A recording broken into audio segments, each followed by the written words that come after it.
Sir ಈಗ ನೀವು ಸಾವಯವ ಕೃಷಿ ಮಾಡ್ತಿದ್ದೀರಲ್ಲ, ಇದರಿಂದ ಒಳ್ಳೆ ಇಳುವರಿ ಸಿಗ್ತಿದೆ. ಸಿಗುತ್ತೆ ಮತ್ತೆ ಆ ಇಳುವರಿ ಒಳ್ಳೆ ವೇಟ್ ಬರುತ್ತಾ? ವೆಯ್ಟ್ ಬರುತ್ತೆ ಸರ್. ಒಳ್ಳೆ ಒಳ್ಳೆ ಒಳ್ಳೆ ಒಳ್ಳೆ ಉತ್ಕೃಷ್ಟವಾದ ಕಾಯಿ ಬರುತ್ತೆ ಸರ್. ಈ ಎಲೆ ನೋಡ್ರಿ ನಿಮಗೆ ಗೊತ್ತಾಗುತ್ತೆ. ಹೌದೌದು. ಈ ಎಲೆ ನೋಡಿದ್ರೆ ನೀವು ಯಾವುದೇ ರೀತಿಯ ಪೋಷಕಾಂಶ ಕೊರತೆ ಇಲ್ದಂಗ್ ಬೆಳೆದ. ಒತ್ತಡ ಆಗಬಾರ್ದು. ಕೃಷಿ ಮಾಡಕ ಖುಷಿಯಿಂದ ಮಾಡ್ಬೇಕು, ಒತ್ತಡದಿಂದ ಕೃಷಿ ಮಾಡಬಾರ್ದು. ಇದೇನಪ್ಪ ನಮ್ಗೆ ಕಷ್ಟ ಆಗುತ್ತೆ, ಇದರಿಂದ ಲಾಭ ಬರುತ್ತೋ ಇಲ್ಲೋ ಆ ತರ ದುಡ್ಡಿಂದ ಯೋಚನೆ ಮಾಡ್ಲೇಬಾರ್ದು. ಕೃಷಿ ಮಾಡಕಾರ ದೇವ್ರು ನಾವು ಕಷ್ಟಪಟ್ಟು ಅಷ್ಟು ಫಲ ಸಿಕ್ಕೇ ಸಿಗುತ್ತೆ. ಭೂಮಿ ತಾಯಿಗೆ ಶ್ರಮ ಪಟ್ಟು ದುಡಿದ್ರೆ ಎಂದೂ ಕೃಷಿಕನ 3.5 ಎಕರೆ ಐತಿ. 3.5 ಎಕರೆ ನುಗ್ಗೆ. ಎಷ್ಟು ಗಿಡ ಬಿದ್ದಿರ ಸರ್? 1500 ಗಿಡ ಇದೆ. 1500 1000 ಅಲ್ಲ 1500 ಬರುತ್ತೆ. ಆ ಚಿಗುರ್ನ ನಾವು ಒಂದ್ 4 ಚಿಗುರು ಬಿಟ್ಕೋಬೇಕು. 10-12 ಚಿಗುರು ಬರ್ತಾವ, ಒಂದ್ 4 ಚಿಗುರು ಬಿಟ್ಕೊಂಡು ಅವನ್ನೆಲ್ಲ ಮುರಿಬೇಕು. ಮುರಿದ ಮೇಲೆ ತಿರ್ಗಿ ಅವನ್ನ ತಿಂಗಳಿಗೆ ಒಂದೆಟು 2 ತಿಂಗಳು ಒಂದೆಟು ಪ್ರೂನಿಂಗ್ ಮಾಡ್ಬೇಕು. ಚಿಗುರು ಅಂದ್ರೆ ಕುಡಿ ಕಟಾವ್ ಮಾಡೋದಂತ ಐತಿ ನೋಡ್ರಿ. ಈ ಕುಡಿ ಐತಲ್ಲ, ಇದನ್ನ ನಾವು ಕಟಾವ್ ಮಾಡ್ತೀವಿ ಈ ತರ.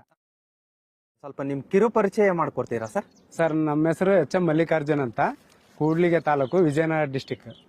ಈ ಡಿಸ್ಟಿಕ್ನೊಳಗೆ ನಾವು ಇಮ್ಡಾಪುರ ಗ್ರಾಮ ಸರ್. ಖಾನಾವಸಳ್ಳಿ ಹೋಬಳಿ ಬರುತ್ತೆ ನಮ್ದು. ಇಮ್ಡಾಪುರ ಅಂತೇಳಿ ಗ್ರಾಮದ ಹೆಸರು. ನಮ್ಮೂರಲ್ಲಿ ನಾವು ಈಗ 2 ವರ್ಷಗಳಾಗ ನುಗ್ಗೆ ತೋಟ ಮಾಡಿ ಸರ್.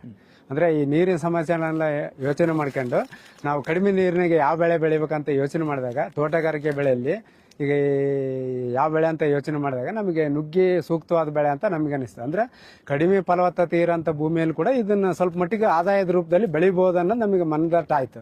ಹಂಗಾಗಿ ನಾವು ನುಗ್ಗೆ ಬೆಳೆಗೆ ಬಂದ್ವಿ ಸರ್. ಹಾಕಿದಾಗಿದ್ದು ಈಗ 2 ಬೆಳೆ ಮುಗ್ದ ಸರ್. ಈಗ 2 ಬೆಳೆ ಮುಗಿದು 3ನೇ ಬೆಳೆ ಕಟಾವ್ ಮಾಡ್ಬೇಕು. ಈಗ ಆಲ್ರೆಡಿ ಕಾಯೆಲ್ಲ ಖಾಲಿ ಆಗಿದೆ. ಕಟಾವ್ ಮಾಡಿದ್ಮೇಲೆ 3ನೇ ಬೆಳೆಗೆ ನಾವು ಬಿಟ್ಕೊಂತೀವಿ. ಇದರಿಂದ ರೈತರಿಗೆ ದೊಡ್ಡ ಪ್ರಮಾಣದಾಗ ಅಲ್ಲ ಅಂದ್ರೂ ಕೂಡ ರೈತರಿಗೆ ಏನಂದ್ರೆ ತೀರಾ ಆರ್ಥಿಕ ಸಂಕಷ್ಟ ಆಗದಂಗೆ ಕಾಪಾಡುವಂತ ಬೆಳೆ ಅಂತ ಹೇಳ್ಬೋದು ಸರ್. ಇದನ್ನ ಈಗ ರೈತರಿಗೆ ಏನಪ್ಪಾ ಅಂದ್ರೆ ಮೇನ್ ಇರೋದೇ ಆರ್ಥಿಕ ಸಂಕಷ್ಟ. ಅದನ್ನ ನಾವು ಸರಿದೂಗಿಸ್ಬೇಕಪ್ಪ ಅಂದ್ರೆ ಇದು ಸ್ವಲ್ಪ ಮಟ್ಟಿಗೆ ಇದು ಸಹಾಯ ಮಾಡುತ್ತೆ. ರೈತರಿಗೆ ಯಾವುದೇ ಕಾರಣಕ್ಕೆ ಲಾಸ್ ಮಾಡಲ್ಲ. ಹಂಗಾಗಿ ಇದರಿಂದ ಆಮೇಲೆ ಇಂಪಾರ್ಟೆಂಟ್ ಏನಂದ್ರೆ ಇದು ನೈಟ್ರೋಜನ್ ಫಿಕ್ಸೆಡ್ ಗಿಡ. ಅಂದ್ರೆ ವಾತಾವರಣದಾಗಿರೋ 72% ಏನು ಯೂರಿಯಾ ಐತಲ್ಲ, ಅದನ್ನು ಎಳ್ಕೊಂಡು ಭೂಮಿ ಕೊಡೋ ಶಕ್ತಿ ಇರೋದು ಈ ಗಿಡಕ್ಕೆ ಐತೆ. ಅದಕ್ಕೋಸ್ಕರ ನಾವು ಭೂಮಿ ಫಲವತ್ತತೆ ಆಗುತ್ತೆ, ತಿರ್ಗಿ ಇದರಿಂದ ಆದಾಯನೂ ನಮಗೆ ಸಿಗುತ್ತೆ.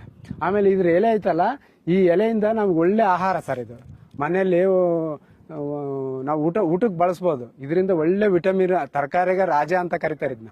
ತರಕಾರಿ ಬೆಳೆಯಲ್ಲಿ ಅತಿ ವಿಟಮಿನ್ ಇರೋಂಥ ಒಂದು ಸೊಪ್ಪು ಅಂತಿದ್ದು. ಅಂದ್ರೆ ಪಾಲಕ್ಕು, ಮೆಂತೆ, ಕೊತ್ತಂಬರಿ ಐತಲ್ಲ, ಅವೆಲ್ಲ ಸೊಪ್ಪಿಗಿಂತ ಒಳ್ಳೆ ವಿಟಮಿನ್ ಇರೋಂಥ ಸೊಪ್ಪು. ಇದನ್ನ ಎಲ್ಲಾ ಜನಗಳು ಯೂಸ್ ಮಾಡಿದ್ರೆ ಆರೋಗ್ಯ ಸಮಸ್ಯೆ ಬಹಳ ಕಡಿಮೆ ಆಗುತ್ತೆ ನನ್ನ ಅನಿಸಿಕೆ. ಯಾಕಪ್ಪ ಅಂದ್ರೆ ಇದು ನಾವು ಆರ್ಗ್ಯಾನಿಕ್ ನ ಬೆಳೆಯೋದ್ರಿಂದ ಯಾವುದೇ ರೀತಿಯಾಗಿ ಪೆಸ್ಟಿಸೈಡ್ ಹೊಡಿದಂಗೆ, ಕೆಮಿಕಲ್ ಗೊಬ್ಬರ ಹಾಕಿಲ್ದಂಗೆ ನಾವು ಬೆಳೆದಿವಲ್ಲ, ಅದರಿಂದ ಇದು ಆರೋಗ್ಯಕ್ಕೆ ಒಳ್ಳೆ ಉತ್ತಮವಾದ ಸೊಪ್ಪು ಅಂತ ಹೇಳ್ಬೋದು. ಇದನ್ನ ನಾವು ವಾರಕ್ಕೆ ಒಂದ್ಸರಿ, ಪ್ರತಿಯೊಬ್ಬ ಮನೆಯಲ್ಲಿ ವಾರಕ್ಕೆ ಒಂದ್ಸರಿ ನಾವು ಈ ಸೊಪ್ಪನ್ನು ಯೂಸ್ ಮಾಡಿದ್ರೆ ಆದಷ್ಟು ಹಾಸ್ಪಿಟ್ಲಿಂದ ದೂರ ಇರೋಕೆ ಅನುಕೂಲ ಮಾಡಿಕೊಡ್ತದೆ. ಯಾಕಂದ್ರೆ ರೋಗಗಳು